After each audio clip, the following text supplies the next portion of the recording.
رسول اللہ صلی اللہ علیہ وآلہ وسلم نے فرمایا، راستے سے تکلیف دہ چیز ہٹا دینا بھی صدقہ ہے۔ کچھ لوگوں کی بھی ڈیٹ آف ایکسپائری ہوتی ہے، اس کے بعد بھی آپ کا ان سے رشتہ جاری رہے تو آپ زہر آلود ہو سکتے ہیں۔ ہماری زندگی کی پہلی اور آخری کامیابی نماز ہے، جو زندگی میں بھی ساتھ دے گی اور آخرت میں بھی ساتھ دے گی۔ کسی انسان میں خوبی دیکھو تو اسے بیان کرو، لیکن اگر خامی دیکھو تو یہ تمہاری خوبی کا امتحان ہے۔ برے اخلاق سے اس طرح بچو جس طرح حرام کام سے بچتے ہو۔ جتنا زیادہ سوچو گے اتنی زیادہ اذیت میں رہو گے، یا تو اپنے آپ کو مضبوط کر لو یا مصروف کر لو۔ خواہش نفس ہلاکت میں ڈالتی ہے، اور جس کے دل میں ہمارے لیے برائی ہو، اے اللہ ہمیں اس سے کبھی نہ ملانا، نہ کسی اتفاق میں، نہ کسی خواب میں، اور نہ ہی حقیقت میں۔ اور جس کے دل میں ہمارے لیے شر ہو اور وہ خیر کا دکھاوا کر رہا ہو تو اس کی ہم سے دوری کے اسباب بنا دے۔ آمین ثم آمین۔ اگر ہمارا اخلاق صرف من پسند لوگوں کے لیے اچھا ہے تو ہم صرف موقع پرست ہیں، خوش اخلاق نہیں۔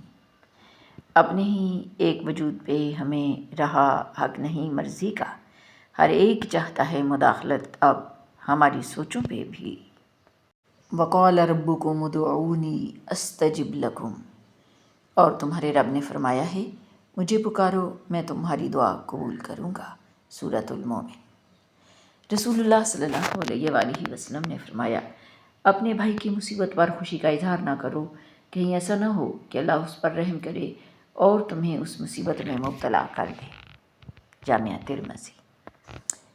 جنہیں کھونا نہیں چاہتے ان سے بحث ہار جایا کریں تاکہ دل جیت سکیں اور ساتھ قائم رہے۔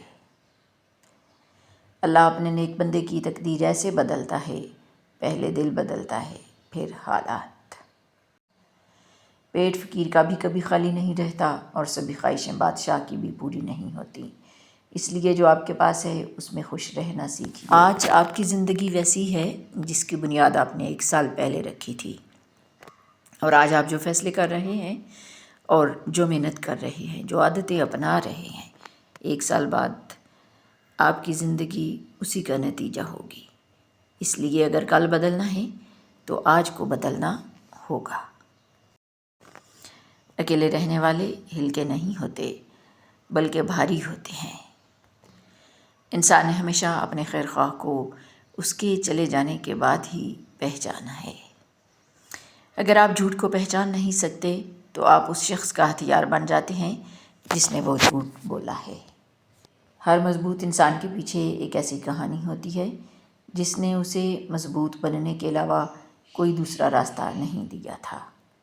زندگی کا کوئی بھی سبق مفت نہیں ملتا، اس لیے جب میں یہ کہتا ہوں کہ زندگی نے مجھے سکھایا ہے تو اس کا مطلب ہے کہ میں نے اس کی قیمت چکائی ہے۔